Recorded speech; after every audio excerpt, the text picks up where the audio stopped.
Pai, mais uma vez queremos depositar no teu altar a vida do nosso pastor, servo teu, que tem te buscado, que tem sido direcionado pelo Senhor para nos conduzir, que mais uma vez, ó Deus, na sua infinita bondade e misericórdia, eu sei que o Senhor já falou ao coração dele, mas que o Senhor possa usá-lo mais uma vez para falar conosco, e que os nossos corações, a nossa mente possam estar abertas, ó Deus, para entendermos o teu recado nesta manhã, e que possamos de forma muito especial, ó Deus, sermos mais uma vez transformados e moldados pela atuação do teu Santo Espírito para a glória do teu nome. Usa mais uma vez o teu servo, e muito obrigado, ó Deus, porque temos Ele conosco, ó Deus, nos abençoando, nos guiando e dando a certeza de que o Senhor mesmo tem o capacitado e o fortalecido para nos conduzir. É o que nós te pedimos em nome de Jesus. Amém. Bom dia, irmãos. Bom estar na casa do Senhor, bom celebrar o Senhor. Uma semana abençoada, né? Sempre agradecendo a Deus pela oportunidade que nós tivemos aqui durante o carnaval da escola Dentro e Fora. E você que não participou, você perdeu uma oportunidade de crescimento espiritual, de ser usado pelo Senhor para alcançar vidas. E então se prepare para o próximo ano, né? Porque a escola Dentro e Fora não é unicamente para os jovens, é para toda a igreja, não é? Então, assim, a gente leu todo o Novo Testamento ao longo do carnaval, juntos aqui, oficinas de evangelismo, de oração, de discipulado, e também o tempo de evangelismo na rua, né? E ali a gente teve a oportunidade lá no Jardim Tropical, por 2 noites, de parar o samba, para que todos que estavam ali, pulando, dançando, ouvissem a palavra de Deus. E muitas pessoas vieram até as equipes para pedir oração, ganharam Bíblias de presente, receberam folhetos evangelísticos. Algumas dessas pessoas já estiveram conosco no culto de quarta-feira, foram convidadas para estarem conosco hoje de manhã e à noite, né? E assim, então, frutificando para a glória do Senhor. Se você não viaja, aí para aquele momento de descanso, né? Venha estar com a gente, e ainda tem aí 1 ano de antecedência para você preparar o carnaval e não viajar e ficar aqui, e ser ali então um instrumento nas mãos do Senhor para alcançar outras vidas durante a escola Dentro e Fora, porque é assim que o povo de Deus precisa avançar. Irmãos, retiro, descansar, a gente vai descansar na glória. Na glória a gente vai ter toda a eternidade para descansar. Né? Lá é o retiro espiritual, que vai estar todo mundo lá, junto, compondo o coro celestial e tudo mais. Enquanto a gente estiver aqui, a palavra é trabalho, serviço, servir ao Senhor, como o nosso tema aqui, porque milhões de pessoas estão aí enganadas pelo pecado, e o povo que tem essa palavra de salvação somos nós. Então, quando a gente se cala, o diabo fala, e fala mais alto, e ele traga vidas enquanto o povo se cala. Uma certa vez, o pastor Martin Luther King disse: o que me preocupa não é a ação dos maus, mas a omissão dos bons. Então, é assim, nós estamos em guerra, e até a volta do Senhor Jesus, nós estamos em guerra espiritual, e a gente tem que estar ligado nisso aí, né? E por isso, essa manhã eu quero falar sobre nossa identidade, e eu quero convidar você a acessar a sua Bíblia em 1 Pedro, capítulo 2, o apóstolo Pedro, Pedrão, aquele sanguíneo que dizia pelo Senhor Jesus assim: de jeito nenhum o Senhor vai morrer por mim, eu que vou morrer pelo Senhor. Foi o celular isso?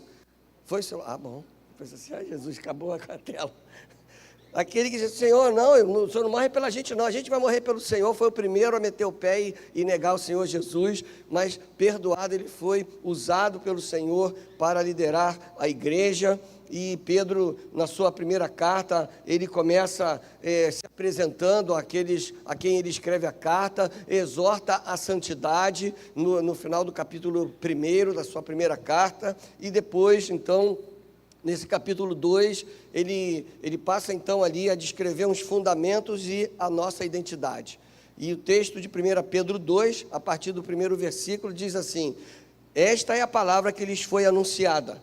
Portanto, livrem-se de toda maldade e de todo engano, hipocrisia, inveja e toda a espécie de maledicência. Como crianças recém-nascidas, desejem de coração o leite espiritual puro, para que por meio dele cresçam para a salvação, agora que provaram que o Senhor é bom. À medida em que se aproximam dele, a pedra viva, rejeitada pelos homens, mas escolhida por Deus e preciosa para ele, vocês também estão sendo utilizados como pedras vivas na edificação de uma casa espiritual, para serem sacerdócio santo, oferecendo sacrifícios espirituais aceitáveis a Deus por meio de Jesus Cristo. Pois assim é dito na Escritura: eis que ponho em Sião uma pedra angular, escolhida e preciosa, e aquele que nela confia jamais será envergonhado. Portanto, para vocês, os que creem, esta pedra é preciosa, mas para os que não creem, a pedra que os construtores rejeitaram tornou-se a pedra angular, e pedra de tropeço, e rocha que faz cair. Os que não creem tropeçam porque desobedecem à mensagem, para o que também foram destinados. Vocês, porém, são geração eleita, sacerdócio real, nação santa, povo exclusivo de Deus, para anunciar as grandezas daquele que os chamou das trevas para a sua maravilhosa luz. Antes, vocês nem sequer eram povo, mas agora são povo de Deus. Não haviam recebido misericórdia, mas agora a receberam. Amém? Esse texto é lindo, esse texto fala de mim e fala de você. E quando Pedro escreve essa carta, ele escreve essa carta aos irmãos, nossos irmãos do primeiro século, que estavam dispersos por uma região daquela época ali, chamada Ásia Menor. Hoje, mais ou menos a Turquia, que a gente conhece, o país da Turquia e aquela região por ali. É uma carta que ensina, dá instruções de como o povo de Deus devia louvar ao Senhor, devia testemunhar ao Senhor e agradecer ao Senhor por essa esperança viva que é Jesus. Jesus, ele é a nossa esperança viva, amém? Porque ele é a fonte de esperança e ele é o Deus que vive, e não o que vive somente, vive e reina, e ele reinará eternamente, como nós cantamos aqui. Então esse Deus é a nossa esperança. Nós não temos esperança em pessoas. A nossa esperança não está em cargos ou funções, a nossa esperança não está numa estrutura, numa construção, a nossa esperança é Jesus Cristo. O verbo é esse, não é estar, porque estar pode ser retirado, mas o Senhor, ele não pode ser retirado do trono. Ele é o Rei dos Reis e Senhor dos Senhores. E Pedro ensina e relembra a esse povo que é preciso viver essa esperança. É preciso ter uma identidade, de forma que quando as pessoas olhassem para aqueles nossos irmãos do primeiro século, percebessem que eles eram de Cristo. Assim também é comigo e com você hoje. Nós vivemos numa sociedade que está em trevas. E o Senhor Jesus disse que eu e você somos sal da terra, luz do mundo. E só é possível observar essa luz se ela de fato iluminar. Se ela de fato estiver à disposição do Senhor para ali refletir a imagem do Senhor. Então, as pessoas que convivem conosco devem, ao observar a maneira como nós vivemos, identificar: esses aí são cristãos, esses aí são pequenos cristos, esses aí são seguidores do Senhor Jesus. E Pedro, ele começa a falar a partir do versículo 13 do primeiro capítulo, sobre um estilo de vida de santidade. Ele fala sobre uma vida consagrada ao Senhor, e quando ele começa a falar sobre essa identidade, ele começa a construir a base da nossa identidade, como um povo separado para o Senhor. A formação da identidade de uma pessoa, ali o seu caráter, a maneira como ela é identificada pelas pessoas, começa desde o momento em que ela é criada pelos pais. Por isso, nós que somos pais temos essa missão de sermos instrumentos de Deus para ensinar os nossos filhos a amar ao Senhor, a servir ao Senhor com alegria e serem identificados como discípulos do Senhor Jesus. Os filhos, eles aprendem com os pais. Os filhos, eles aprendem observando os pais. Diz o adágio popular que as palavras convencem, mas os exemplos arrastam. Então, se você manda o seu filho fazer uma coisa que você não faz, tem alguma coisa errada, isso vai causar confusão na cabeça do seu filho. É para fazer ou não é para fazer? Porque o pai manda eu fazer, mas ele mesmo não faz. Então, liderar pelo exemplo. É ser ali aquele servo fiel ao Senhor, para que então você possa gerar filhos servos fiéis ao Senhor. Né? Assim, preparar os filhos para darem então ali essa identidade cristã. Senhor, Jesus, através do apóstolo Pedro, começa a falar para mim e para você sobre essa palavra anunciada. Ele começa a falar sobre a humanidade e a santidade no capítulo 1, e ele então começa a falar sobre a nossa identidade como cristãos. E para que eu e você sejamos identificados como servos do Senhor Jesus, em primeiro lugar, eu e você devemos nos livrar do pecado. Versículo 1 diz assim: essa é a palavra que lhes foi anunciada. Portanto, livrem-se de toda maldade e de todo engano, hipocrisia, inveja e toda espécie de maledicência. Aqui o Senhor está usando a vida de Pedro I para falar sobre a palavra anunciada. Essa palavra que ele mesmo está anunciando ali para aquele povo, para os nossos irmãos. A minha vida e a sua vida devem refletir o caráter de Deus. E para que a nossa vida reflita o caráter de Deus, de amor, de perdão, de generosidade, de pureza, de santidade, porque o nosso Deus é santo, nós somos invocados a sermos santos porque Ele é santo. A palavra diz isso: sejam santos porque o Deus de vocês é santo. Então, para eu refletir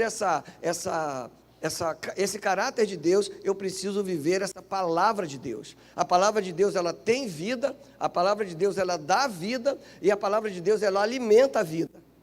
Esse aqui é o livro vivo, porque você pode ler esse livro aqui várias vezes o mesmo texto, e cada vez ele fala de uma forma diferente, porque não é apenas um livro, é a palavra de Deus. A Bíblia, ela é a palavra de Deus, essa palavra infalível, essa palavra inerrante, essa palavra perfeita que nos dá vida, que tem vida e que alimenta a vida, porque através da Bíblia eu e você somos alimentados, somos nutridos para viver esse propósito do Senhor. A nova vida do cristão, então, a minha vida e a sua vida, deve refletir o caráter do Senhor a cada momento. Por isso, Pedro, ele diz que nós devemos nos livrar de tudo aquilo que é mal, de tudo aquilo que não provém de Deus. O crescimento espiritual, meu e seu, vem quando eu começo a negar aquilo que eu fazia antes de uma experiência com Cristo e começo a absorver coisas que eu não fazia antes. Quando o apóstolo Paulo diz: aquele que está em Cristo, nova criatura é, as coisas velhas se passaram e tudo se fez novo, ele está descrevendo o processo em que eu começo a crescer espiritualmente diante de Deus. Eu deixo algumas coisas que eu fazia antes e começo a fazer outras coisas que eu não fazia antes. E para isso eu preciso deixar, eu preciso quebrar ali práticas que eu tinha no meu passado, práticas que não agradavam ao Senhor, para começar a fazer aquilo que agrada o Senhor em todo momento. Por isso Pedro, ele diz: livrem-se de toda a maldade. Eu vivi 26 anos da minha vida fazendo um monte de maldade sem saber que era maldade. Eu vivi uma vida normal da sociedade do mundo. Não fazia nada desonesto, mas como a Bíblia diz, todas as coisas me são lícitas, mas nem todas me convêm. Até então eu não tinha a consciência. Então, eu andando pelo Jardim Tropical, junto com a galera do Dentro e Fora, ou lá na Apoteose, com a galera da Convenção Carioca, no Impacto de Carnaval, e eu olhava e dizia: como é que eu pude gostar disso? Como é que eu pude gostar de pular o carnaval, do samba, da bebida, toda a promiscuidade, de tudo aquilo que tem lá? Eu andava pelas ruas e dizia: como é que eu pude gostar disso um dia? Não é? Como eu ia olhando e agradecendo ao Senhor, porque passaram-se 33 anos e eu não me sinto mais atraído por aquilo, e ao contrário, fico ali olhando para aquelas pessoas com misericórdia e compaixão, querendo tirá-las dali, porque elas estão ali iludidas, como eu estive no passado, iludido, achando que ali teria alegria, ali teria felicidade, mas é tudo passageiro. Porque a alegria que é verdadeira é essa que vem do Senhor Jesus, essa que é perene em todo o tempo. As pessoas, e eu vivi assim, talvez você que não nasceu num lar cristão também, uma vida vazia, uma vida fútil, vazia de significado. buscando ser saciado por coisas que não saciam. Como diz uma canção, né? No mundo eu andei, busquei, mas nada ali me preencheu, nada me preencheu. E é verdade isso, porque o único que preenche de verdade o vazio do nosso coração é o Senhor Jesus. E é importante então deixar como novas criaturas aquilo que não agrada a Deus, arrancar da nossa vida todas essas práticas que não agradam ao Senhor. Pedro, ele lista aqui 5 pecados, nesse primeiro versículo: maldade, engano, hipocrisia, inveja e maledicência. Pedro diz, olha, livrem-se. Ele não diz assim, lutem contra. Não foi essa ordem que ele deu. Lutem contra. Ele disse, livrem-se, joguem fora, abandonem, deixem para trás. E ele começa, maldade, palavra grega kakia. É um termo que representa ali o desejo de causar dor a alguém. O desejo de causar um mal, de causar um sofrimento à pessoa. É também um desejo de viver de uma maneira depravada. A palavra kakia, ela é traduzida muitas vezes como uma iniquidade que não se envergonha em desobedecer. Um desejo de causar mal. Um desejo de prejudicar o outro. Quando a gente vai no Haiti, que a gente já teve a oportunidade de ir numa viagem missionária, por ali naquele país, a gente percebe a atmosfera espiritual pesada. Porque o haitiano, ele tem na sua cultura desejar mal ao outro. A prática do voodoo lá é muito forte. O cara briga com o vizinho, faz um bonequinho do vizinho, começa a enfiar a agulha ali, ó, para poder o vizinho sentir dor. Ele acredita que ferindo aquele boneco, ele vai causar dor no outro. Um desejo de se dar bem prejudicando o próximo. Uma maldade muito grande. Um desejo ali de causar dor. Às vezes, a gente, nos nossos debates, muitas vezes acalorados sobre alguns assuntos, seja política, isso dá ruim. Toda vez que irmãos começam a falar de política, dá ruim. Porque começa aquela briga, começa aquela discussão, e daí um pouquinho você está desejando o mal para o seu irmão. Você quer que ele se dê mal, que ele seja prejudicado, e é seu irmão. Às vezes é o time de futebol, aquela galera que é mais, não é, ali, acirrada assim, não é? Às vezes é por uma interpretação da palavra de Deus, por correntes que interpretam a palavra de Deus de forma diferente, o povo começa a brigar, e aí começa a desejar mal ao outro. E aí a gente esquece que o que nos une é a presença do Senhor Jesus, o nosso Senhor e Salvador. E muitas vezes nós devemos abandonar, nós devemos tirar, nós devemos nos livrar de qualquer sombra de desejo de mal para o próximo. Ah, pastor, mas eu fui humilhado. E aí a lei do olho diz assim, olho por olho, dente por dente. Não, a lei de Italião diz isso, mas o Senhor Jesus diz, se te feriram a face, vira outra, perdoa 70 vezes 7. Já mudou a lei. O Senhor veio para isso. Devemos nos livrar da maldade, sabe por quê? Deus é bom. Você crê nisso? Deus é bom. Sempre Deus é bom. Nunca Deus foi mal e nunca será mal. Deus é bom o tempo todo, Deus é bom, nós declaramos. E essa confiança de que Deus é bom, então, deve nos levar a deixar qualquer tipo de maldade. Para que então, como eu posso ter o caráter de Deus que é bom e desejando mal a alguém? Não é possível. E Deus que é onisciente, Ele conhece aquele resquício de maldade que está lá no cantinho do coração da gente, de vez em quando aflora. E a gente até tem justificativas, muitas vezes, para desejar o mal ao outro. Pode não. Paulo mesmo diz que a gente tem que orar pelos nossos inimigos e abençoar os nossos inimigos. Aqueles que fazem mal a nós. Ah, pastor, isso é difícil. É claro que é. Por isso que nós dependemos do Espírito Santo. É por isso que Pedro anuncia toda uma palavra e diz essa palavra que lhes foi anunciada. Ó. É para vocês abandonarem. Abandonar o engano, o dolos, que é a razão da palavra é de um crime doloso. Aqui nas nossas, não tem nenhum advogado aqui me ouvindo hoje, mas a origem dessa palavra aí. O doulos representa aquele espírito traiçoeiro, aquele espírito que não hesita em usar meios questionáveis para sobressair-se ou para tirar vantagem. O dolo, ele até assume uma aparência de bem, mas na verdade é mal, é um engano, um disfarce. O William Barclay, que é um comentarista do Novo Testamento, ele diz que o engano é você mostrar duas caras. Uma cara para agradar geral e aquela mesmo que você tem. É você iludir as pessoas. Pedro, ele agrupa esses dois e diz assim: maldade e toda espécie de engano, porque a maldade, ela é uma atitude intencional de fazer mal contra o próximo. E o engano é a intenção de fazer mal escondendo as palavras e os gestos. É aquele que te abraça pela frente, mas ali tem um punhal para enfiar nas suas costas. Não que isso aconteça aqui, lá na França, aquele irmão que te abraça, meu irmão querido, e quando você passa, isso daí, presta não, eu vivi, isso é um engano, duas caras, é assim.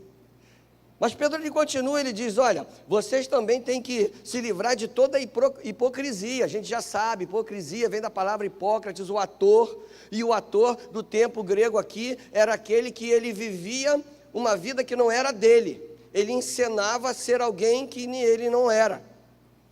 Ele usava uma máscara para esconder a sua própria identidade. É aquele que vive duas vidas, uma vida para que todos vejam e aquela que realmente ele vive. O hipócrita é aquele que está ali escondendo, ele finge ser o que não é. E havia no meio do povo de Deus muitos hipócritas, aqueles que fingiam ser, mas não eram. Aqueles infiltrados do inimigo, não é? Que estão ali no meio das ovelhas ali, mas são lobos travestidos de ovelhas. Aqueles que estão vivendo uma vida que não é a vida deles ali. E eu e você precisamos estar muito atentos a isso, para vivermos uma vida cristã autêntica mesmo, e em momento nenhum sermos um disfarce, ou usarmos um disfarce, sabendo que eu posso me comportar de um certo jeito aqui quando eu estou no seio da igreja, e quando eu estou lá fora, enfio o pé na jaca do pecado. O pastor não vai ver, o pastor Douglas não vai ver, nenhum líder da igreja vai ver, está tudo certo, mas Deus está vendo, porque o nosso Deus, ele é onisciente. Então não adianta, que não dá para esconder nada do Senhor, nada. A Bíblia diz que até a palavra que a gente pensou e não falou, Deus já conhece. Então não dá para ser hipócrita diante do Senhor, mas dá muitas vezes para enganar seres humanos, pessoas ao nosso redor. Pedro, ele continua e diz, olha, depois da hipocrisia, se livre também da inveja. A inveja representa um sentimento de querer ocupar o lugar do outro, querer ter o que o outro tem, querer ser o que o outro é. E tem gente que vive mais preocupado com a vida do outro do que com a própria vida. E enquanto se lamenta porque não tem ou não é o que o outro tem ou o que o outro é, ele deixa de construir a sua vida para ser aquilo que deseja ser. Porque ele começa a desejar tanto e preocupar-se tanto com a vida do outro, que ele não se preocupa com a sua própria vida. E eu e você devemos, cada um, a salvação, ela é individual. Então, marido de uma esposa salva não está salvo. Ele tem que ter a sua fé. É o seu relacionamento com Deus. O filho de salvos não está salvo. Ele tem que tomar a sua decisão. Então, cada um de nós, em primeiro lugar, deve preocupar-se com a sua vida diante do Senhor. E deixar de ter inveja de querer ali o lugar do outro, ou fazer o outro. Eu queria ter a voz do fulano, eu queria ter aquele dom do fulano. Busque a direção do Senhor ali. Não é? Normalmente o invejoso, ele é ingrato, sabe por quê? Ele nunca está satisfeito com o que Deus lhe deu. Ele está sempre ali olhando o que Deus deu para o outro, e não olha o que ele já recebeu do Senhor. Então o invejoso, ele é ingrato, e nós devemos ser gratos ao Senhor por tudo que Ele é para nós, por tudo que Ele já fez na nossa vida. Enquanto o meu ego permanece ativo no meu coração, eu sempre vou ter um espaço para ter inveja de querer o que o outro tem, ou querer ser o que o outro é. E aí eu deixo de permitir que o Espírito Santo construa a minha identidade de quem eu realmente sou. E, na verdade, a gente tem que estar seguro que o Senhor, Ele tem uma identidade para cada um de nós, e Ele forma isso quando eu me rendo aos pés dEle e digo, aqui estou como barro nas mãos do oleiro, para o Senhor me formar do jeito que o Senhor quiser. Porque do jeito que o Senhor quiser é o jeito perfeito. O meu jeito nunca será perfeito. E aí, então, é uma rendição diante do Senhor para abandonar, para me livrar de todo o mal. E aí Pedro, ele continua e diz, livrem-se também de toda espécie de maledicência, catalalia, falar mal, quase sempre quando a vítima daquela palavra não está presente. O maledicente, ele não é sincero, ele fala por trás, ele vai falar quando a pessoa não está ali nem para se explicar. Não que exista alguém assim aqui na PIB, lá na França, né? Lá na França pode ter algum. Pedro está dizendo, será que se tiver alguém maledicente é para se livrar? É para parar com essa história de falar mal do irmão. Porque a maledicência, ela causa uma ferida. Você já foi alvo de alguma maledicência? Você se sente ferido com aquilo. Você se sente injustiçado. Você se entristece. Você perde o pique quando é alvo de uma maledicência. Agora pensa só, aquele que falou mal de você, lá no fundo, morre de inveja de você. Quer ter ou quer ser o que você é. E esse tipo de relacionamento, ele não edifica, ele não aproxima, ele não fortalece. Vejam que essas cinco categorias de pecado que Pedro lista aqui, todas elas são no relacionamento horizontal entre os irmãos. Para que então nós não sejamos maus uns para com os outros, não enganemos a ninguém, não sejamos hipócritas, falsos uns com os outros, não sintamos inveja dos outros e tampouco falemos mal um dos outros. Para construir uma identidade de filhos amados do Senhor aqui, eu e você devemos nos livrar de todas essas práticas. Às vezes, eu não falo mal de alguém, mas eu empresto o meu ouvido para alguém que é maledicente, está participando do mesmo jeito, é receptador.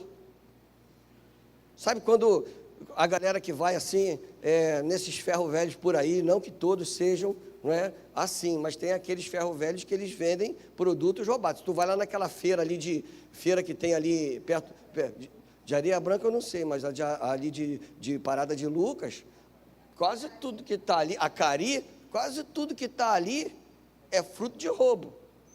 É mais barato, mas quando tu vai comprar lá, você está comprando uma coisa que você sabe, se está mais barato que o original, tem alguma coisa errada. É a chamada roubalto, né, Hilton? E quando você vai lá e compra, tu está estimulando. A mesma coisa acontece com a maledicência. Quando alguém está falando mal de um irmão para você e você empresta teu ouvido, você está ali recebendo aquela maledicência, você está ali participando do mesmo jeito.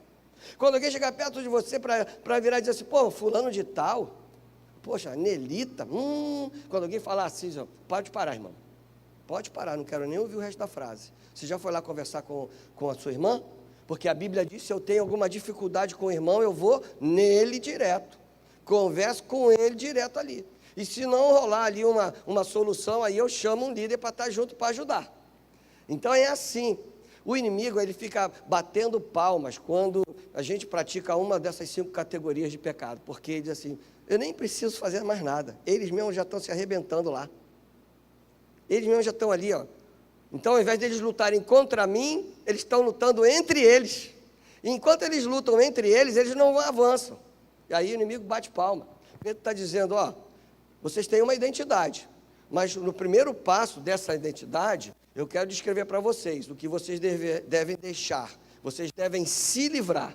Devem botar num saco de lixo e jogar fora e dizer, olha, isso aqui não faz mais parte da minha vida. Em segundo lugar, Pedro ele nos mostra aquilo que nós temos que desejar. Versículo 2, versículo 3, ele diz assim, como crianças recém-nascidas, desejem de coração o leite espiritual puro, com um propósito, para que, por meio dele, cresçam para a salvação, já que vocês provaram que o Senhor é bom.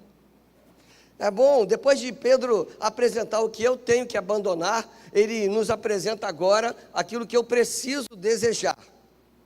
Sabe, o bebê recém-nascido, ele é guloso, né, amor?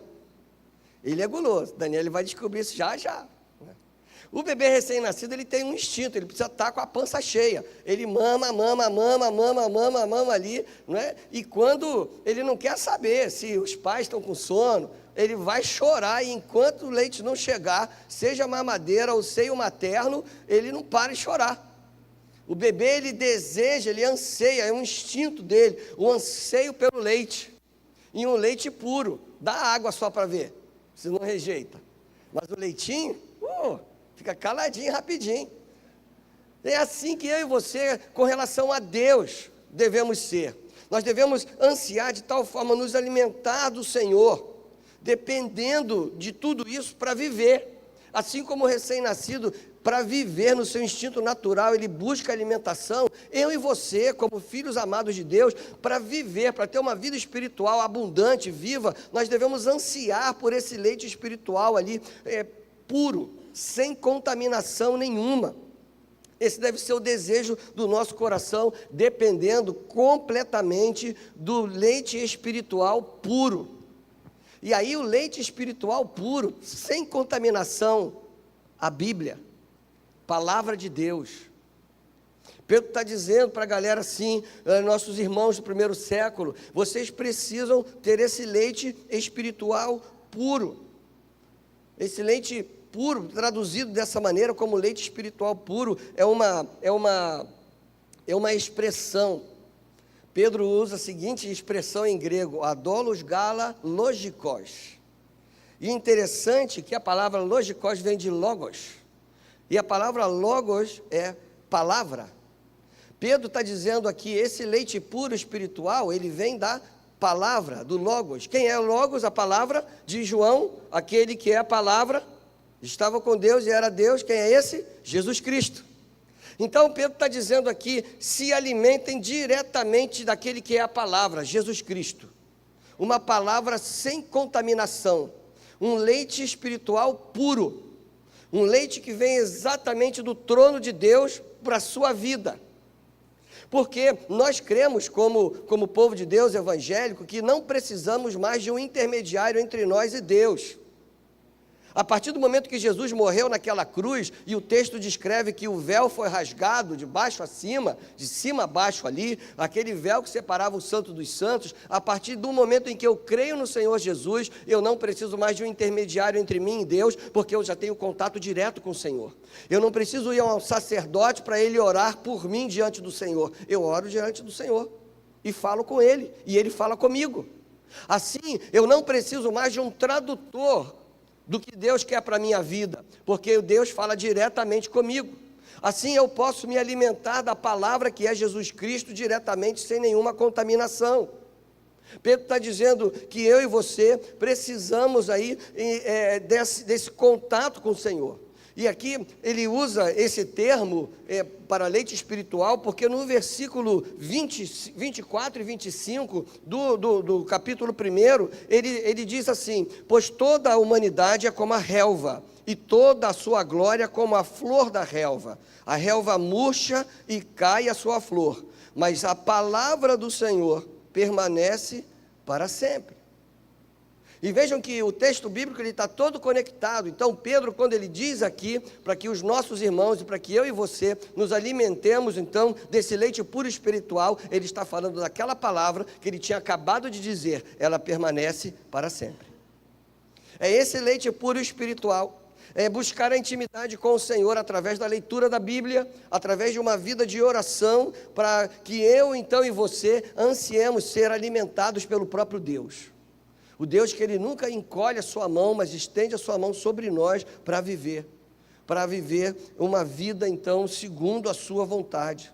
No processo de construção da nossa identidade cristã, nós precisamos ler, precisamos compreender, precisamos conhecer e praticar a palavra de Deus. E daí você vai dizer, mas isso é óbvio, pastor. Claro que é. Mas, na real, você está vivendo isso? Você está buscando todo dia conhecer mais da palavra de Deus? Quanto tempo do dia você investe na leitura e na meditação da palavra de Deus? É mais que as redes sociais? É mais que o tempo que você está distraído com jogos? É mais do que o tempo que você discute política? É mais do que o tempo que você investe em qualquer outra coisa? Deus, ele deve ser a prioridade da nossa vida. Então, meu tempo de qualidade com Deus deve ser a prioridade. Às vezes a gente tem pressa de fazer um monte de coisa e não tem tempo para orar. Só que é o contrário, eu tenho que ter tempo para orar, e aí eu não vou precisar de pressa para fazer as coisas, porque Deus vai me direcionar, e eu não vou perder tanto tempo com aquilo que é secundário, porque Ele vai me dar ali o discernimento, Ele vai me dar ali o entendimento da sua vontade. Realmente, como povo de Deus, não somente no primeiro século, mas nesse século agora, esse século das trevas que a gente está vivendo, a gente precisa ter um entendimento claro do que Deus quer da nossa vida, porque não importa por onde nós passemos, Deus, Ele quer nos usar como sal da terra e luz do mundo. Deus quer que a nossa identidade seja reconhecida pelas pessoas, e aí para isso eu preciso fazer o óbvio. A gente estava aqui no Dentro e Fora, e aí uma galera diz assim, caraca, o louvor está um negócio assim, não é? E aí, é claro, a gente está aqui orando, lendo a palavra de Deus, meditando numa sós com Deus. Quando a gente subiu o Ministério do Louvor para ministrar aqui, a galera estava ali, ó, refletindo, igual Moisés, quando subiu no Monte Sinai e desceu com a face resplandecendo. Foram dias de busca de intimidade com Deus. Imagina se isso, é óbvio, a gente tem que trabalhar, a gente tem que estudar, não dá para parar ali todo o tempo, mas vamos combinar que das 24 horas do dia que Deus te deu, dá para você organizar o seu dia de forma que você tenha ali aquele tempo a sós com Deus. Para de dormir. Para que dormir? É o que eu digo, dormir é a maior perda de tempo. Tudo bem que a gente precisa dormir, né? Agora, se eu não durmo 5 horas, eu não fico bem, eu fico assim, como é que eu posso dormir isso tudo de tempo? Eu fico assim, irritado, porque estou dormindo isso tudo. São 5 horas que eu perco do meu dia quando estou dormindo, não é? Enquanto isso tem um monte de gente indo para o inferno, gente para quem eu não preguei, pessoas para quem eu não compartilhei a minha fé, porque eu estou dormindo ali. Mas a gente precisa dormir, a gente é humano. Mas ainda sobram 19 horas, então eu preciso organizar meu dia para ter esse leite espiritual na minha vida todo o tempo. Para construir a nossa identidade, nós precisamos abandonar algumas coisas, nós precisamos receber e começar a fazer coisas novas. Eu gostava do samba, eu gostava de um chopp gelado sem colarinho, de um bom vinho. Eu larguei isso tudo. Eu passei a amar a palavra de Deus, passei a amar a Deus. E uma coisa que eu achava engraçada eram os crentes domingo de manhã indo para a igreja. Eu achava a maior perda de tempo aquilo. O que eles vão fazer domingo de manhã?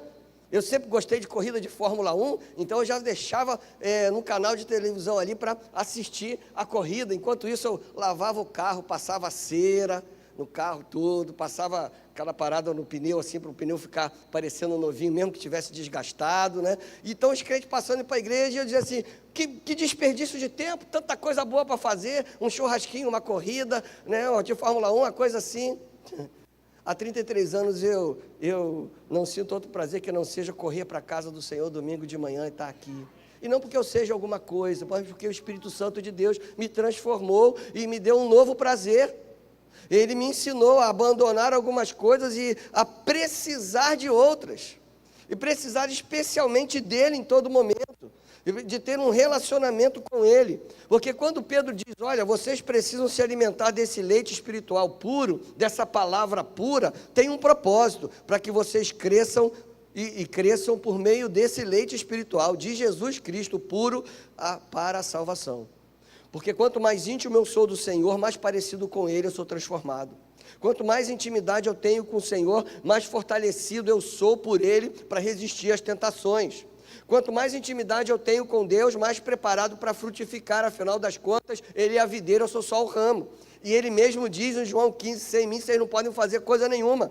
Quando eu tenho intimidade com Deus, eu sinto a verdadeira motivação de compartilhar minha fé, de influenciar as pessoas ao meu redor.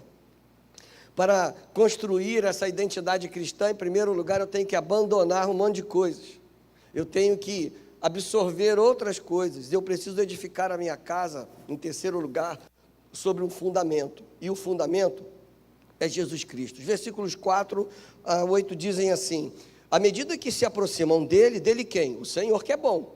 No versículo 3, ele diz: agora que vocês provaram que o Senhor é bom.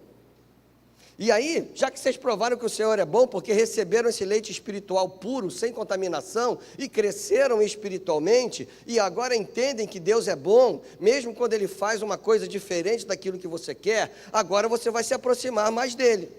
Ele que é o quê? A pedra viva, a pedra rejeitada pelos homens, mas a pedra escolhida por Deus e preciosa para Deus. E quando vocês se aproximam dessa pedra viva, vocês são também usados como pedras vivas.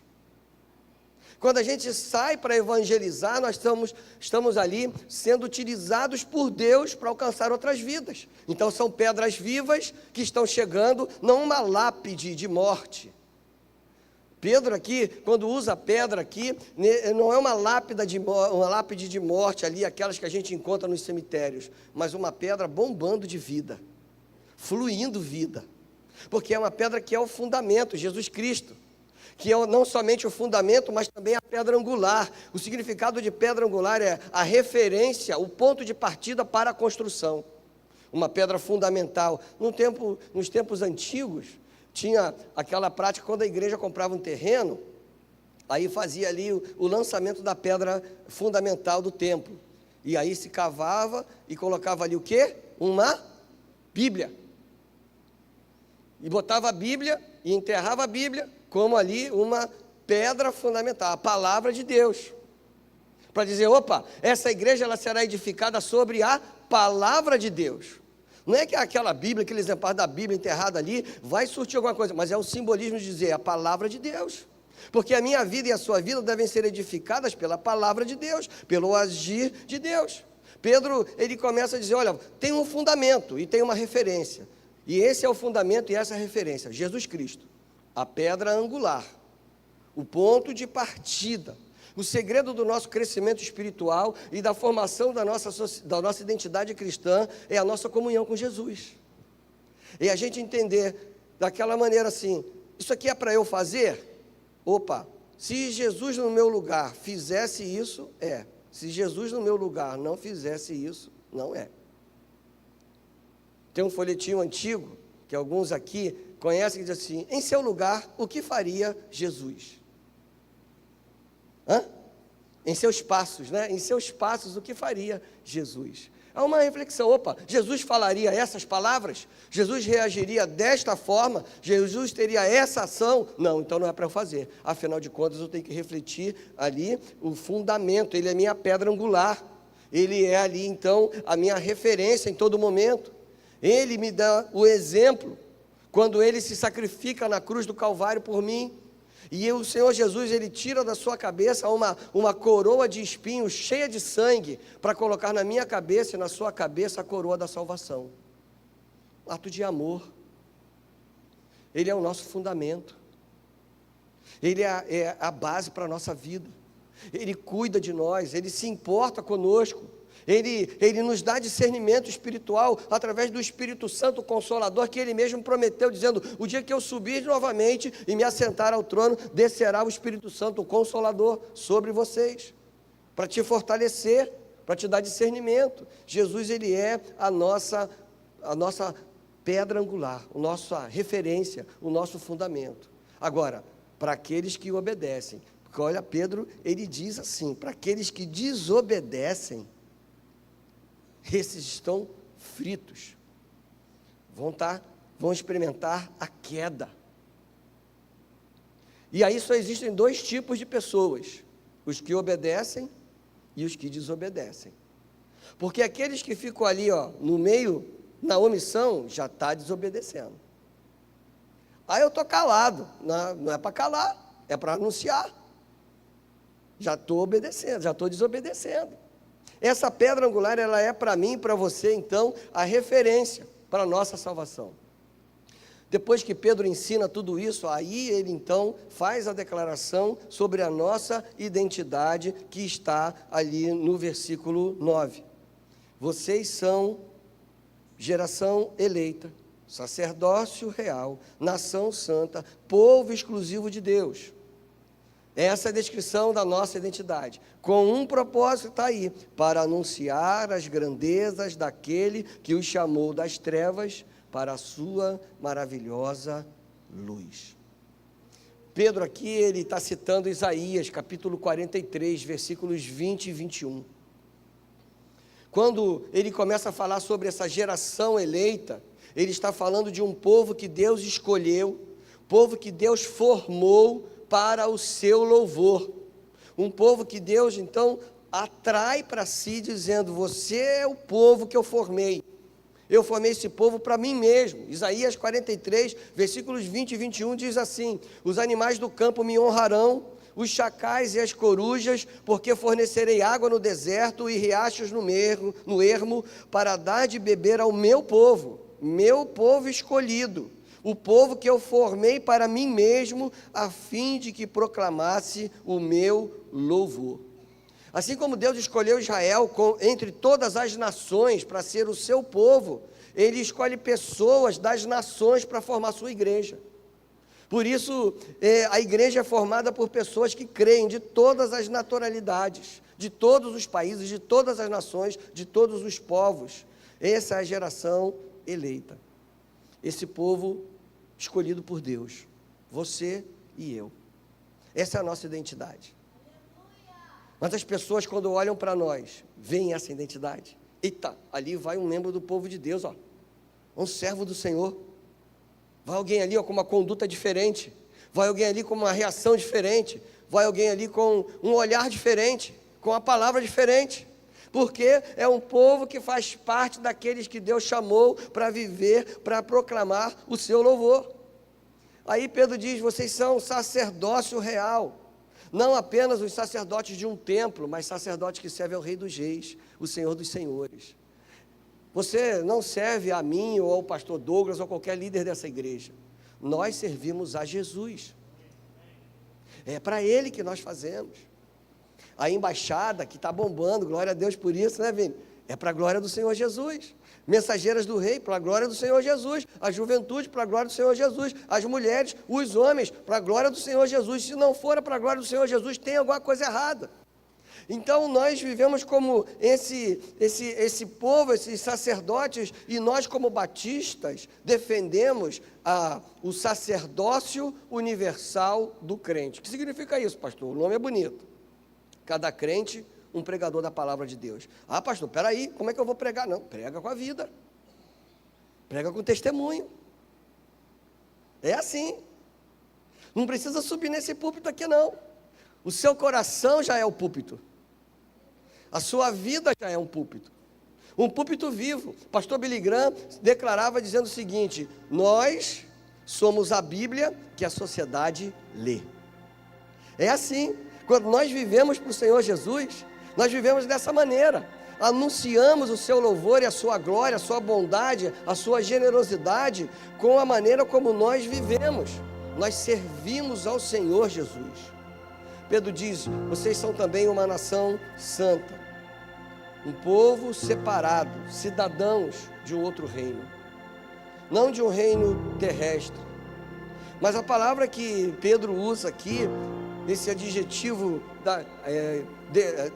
traduzido como santo, ágios, significa aquele que é alvo de respeito. Opa, vocês são então uma nação santa, separada para o Senhor, e que as pessoas ao seu redor te respeitam. Respeitam a sua fé, valorizam o seu testemunho. Sabe como? Você está ali, chega numa rodinha de colegas de trabalho, ou de pessoas que estudam, eles estão ali contando aquela piada pesada, estão fazendo aquele comentário pesado, e quando você chega, a galera diz: opa, vamos parar aí, porque chegou fulano. E ele não gosta disso, é porque eles te respeitam, respeitam a sua fé. É aquela galera que quando a chapa está quente, vai lá em você e diz assim: ora por mim, leva aqui o nome, meu nome lá para a sua igreja, para a oração, porque respeitam a nossa fé. Porque respeitam a nossa fidelidade a Deus. É isso que Pedro está dizendo. Vocês têm que ser um povo que as pessoas ao redor de vocês respeitem a fé de vocês. E Pedro está dizendo isso para uma galera que apanhava por ser cristão. que perdiam os seus bens, o seu patrimônio material. A gente está falando do primeiro século, onde os cristãos, os nossos irmãos, eram perseguidos, eram mortos por sua fé. Pedro está dizendo, não tem medo mais de morrer, não tem medo de perder o patrimônio material que vocês têm que viver de tal forma que as pessoas respeitem a fé de vocês, valorizem a fé de vocês, sejam impactados pela fé de vocês, essa nação separada para Deus, que todo mundo respeita. Quando você diz, eu sou um jovem e vou permanecer virgem até meu casamento, a galera vai rir, mas depois vai dizer, opa, é difícil isso aí. A gente respeita, porque você está segurando a sua onda. É assim. E mesmo que nos chamem de loucos, na hora que a chapa esquenta, vão ali pedir as nossas orações. Pedro está dizendo, vocês têm que ser esse povo assim, esse povo exclusivo. Sabe o que é o povo exclusivo? Não tem espaço para outro Deus. Não tem 1 centímetro sequer para outro Deus. Não tem um pensamento sequer para outro Deus. É tudo para o Senhor. É tudo para a glória dEle. É tudo para fazer a vontade do Senhor. Como Paulo nos ensina, quer comam, quer bebam, façam tudo para a glória de Deus. Assim deve ser onde eu estudo, onde eu trabalho, onde eu moro, no ônibus que eu ando, ou se eu dirijo no trânsito, aquilo que eu falo, aquilo que eu reajo, tudo é para a glória de Deus. É um povo exclusivo de Deus. É um povo que vive para o Senhor, vive para a glória do Senhor. Ah, pastor, isso é impossível. Claro que é, humanamente falando é. É por isso que a gente precisa do Espírito Santo de Deus. É por isso que a gente precisa derramar a nossa vida diante do Senhor. É por isso que a gente deve dizer, Senhor, me ajuda a me livrar de tudo aquilo que é mal, que não te agrada. Senhor, me ajuda a absorver tudo que é bom que vem de Ti, a aprender com a Tua palavra, a aprender contigo, a ser edificado pelo Teu Espírito. Senhor, eu quero ter o Senhor como fundamento e como referência. Eu vou alinhar a minha vida com o Senhor.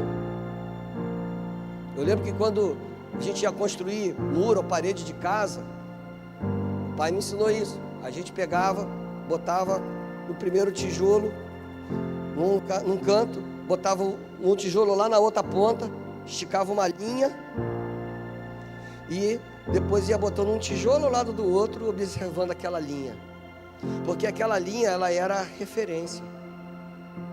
É exatamente esse termo que Pedro está usando quando diz Jesus é a pedra angular, ele é a referência. Eu vou alinhar aqui a minha vida com ele, Às vezes eu fico aqui, eu tenho um troço no meu coração, né? Eu fico aqui pegando para ver se a cruz, ela vai ficar aqui. O irmão que não sabe, aqui no piso aqui tem uma linha aqui, Aí eu alinho a cruz com a linha aqui. Se está 1 centímetro para lá, eu fico aqui. Às vezes o irmão vem puxando para cá, para lá, para estar alinhado aqui no centro.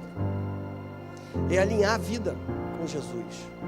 Para isso eu preciso de um tempo com o Senhor Jesus, em oração, em leitura da Bíblia, dizendo, Senhor, me ajuda a me livrar de tudo aquilo que não te agrada, me ajuda a receber esse leite puro, espiritual, não contaminado.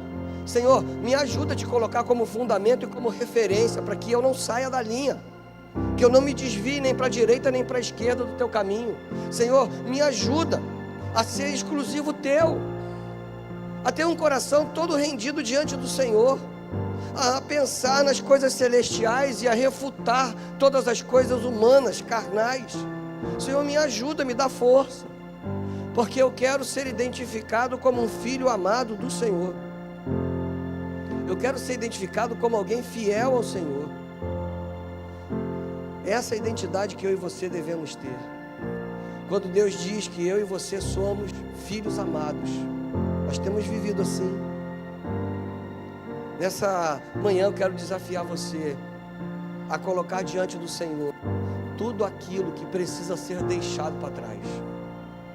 Senhor, eu quero alinhar minha vida com a Tua vontade, com os Teus propósitos. Vai doer, deixar uma coisinha aqui, outra colar, mas eu quero crescer diante do Senhor. Eu quero receber esse leite puro, sem contaminação, para eu crescer, para eu me fortalecer. Eu quero consagrar tudo que sou a Ti, toda a minha vida. todos os meus sentimentos, minhas ações, minhas reações, para abandonar o que precisa ser abandonado, para viver aquilo que precisa ser vivido, para alinhar a minha vida contigo, para tê-lo como um fundamento, a referência. Feche seus olhos aí. O louvor vai subir aqui. Eu sei que está um pouquinho tarde, o nosso intervalo vai ser mais curto para a EBD, mas eu não posso encerrar esse momento sem dar a você a oportunidade de colocar a sua vida diante do Senhor, dizendo: Senhor, eu quero consagrar tudo que eu sou a Ti. Quero começar a fase nova, uma fase onde eu sou realmente parte dessa geração, desse povo que dá exclusividade a Ti. Não é deixar de viver, de estudar, de trabalhar, mas é fazer tudo isso com um propósito, que Deus seja visto e reconhecido na nossa vida. Se você nessa manhã quer dizer: Senhor, eu estou aqui, quero consagrar tudo que sou a Ti, me ajuda, forma em mim essa identidade, me dá esse caráter do Senhor. Enquanto nós estivermos cantando, você pode sair do seu lugar e vir aqui à frente, e eu vou encerrar esse momento orando pela sua vida. Sabe, irmãos, esse é meu pedido todo dia ao Senhor: Senhor, me ajuda. Antes de eu sair de casa, eu consagro a minha vida dizendo: Senhor, por onde eu for hoje, que as pessoas percebam que eu sou Teu, que eu sou só Teu, Senhor. Se essa manhã você quer dizer isso para o Senhor, dizer: Senhor, toma aqui a minha vida. Talvez você nessa manhã queira pedir: Senhor, me dá mais forças, porque não é fácil viver isso não, e não é mesmo. Tanto eu quanto você, quanto as pessoas que estão nos ouvindo agora pela internet, todos nós precisamos desse ato de consagração da nossa vida para viver de uma maneira que agrada a Deus. Então, nós vamos nos colocar em pé nesse momento e vamos cantar, e ao longo desse cântico, se você deseja consagrar a sua vida e dizer: Senhor, estou aqui, eu quero ser reconhecido como essa geração eleita, esse povo exclusivo, essa nação santa, esse sacerdócio real, pode sair do seu lugar e vir, e eu vou encerrar orando por nós.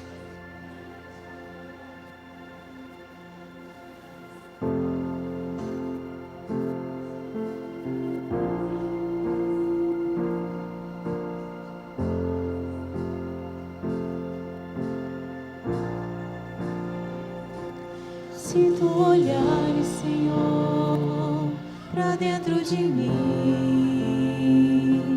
Nada encontrarás de bom, mas um desejo eu tenho de ser transformado. Preciso tanto do Teu perdão, dá-me um novo coração.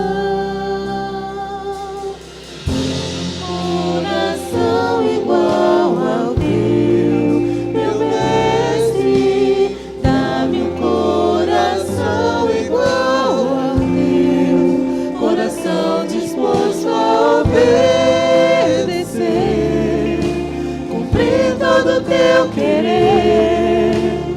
Dá-me um coração igual ao Teu. Sinto olhares, Senhor, pra dentro de mim. Nada encontrarás de bom, mas um desejo eu tenho de ser transformado. Preciso tanto do Teu perdão, dá-me um novo coração. Dá-me um coração igual ao Teu, meu Mestre. Dá-me um coração igual ao Teu, coração disposto a obedecer, cumprir todo o Teu querer. Dá-me um coração igual ao Teu. Ensina-me a amar o meu irmão, a olhar com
Senhor, que esse seja o nosso pedido a cada manhã, Deus. Que o Senhor nos dê um coração igual ao teu e nos ajude a nos livrar daquilo que não te agrada e a viver de uma forma que o Senhor seja honrado e glorificado através das nossas vidas. Obrigado, Deus, por essa manhã, por estarmos aqui. Nós te agradecemos, Pai, por estarmos na tua casa, e já te agradecemos pelas classes da IBD que vão se reunir em alguns minutos, Pai. Te agradecemos pela oportunidade de colocar as nossas vidas no teu altar, pedindo que o Senhor atue em nós para agir através de nós, mudando as nossas vidas. Senhor, o Senhor é Deus onisciente, sabe o que cada um de nós coloca diante de ti agora. Perdoa as nossas falhas, as nossas limitações e ajuda-nos, Deus, para crescermos para a glória do Senhor, para frutificarmos para a glória do Senhor, para darmos frutos que permaneçam e que agradem ao teu coração. Há um mundo a ser alcançado pelo teu amor e pela tua graça. Por isso, ó Deus, fortalece a cada um de nós, não somente as irmãs que estão aqui à frente, mas cada um de nós, Senhor, porque cada um de nós precisa da força que vem do Senhor, do discernimento que vem do Senhor, ó Deus, do poder e da autoridade que emanam do teu trono de glórias, Pai. Ó Deus, enche-nos do teu Espírito Santo com discernimento, força, perseverança para avançar, Deus, cumprindo o teu querer em nossas vidas. Senhor, toma cada um aqui e ajuda-nos a viver honrando ao teu nome acima de tudo. Ó Deus, abençoe a cada professor que vai ministrar a classe agora. Obrigado pelos professores que já ministraram pela manhã mais cedo, Deus. Ó Senhor, que esse dia seja um dia de edificação, de crescimento, de comunhão diante do Senhor, Pai.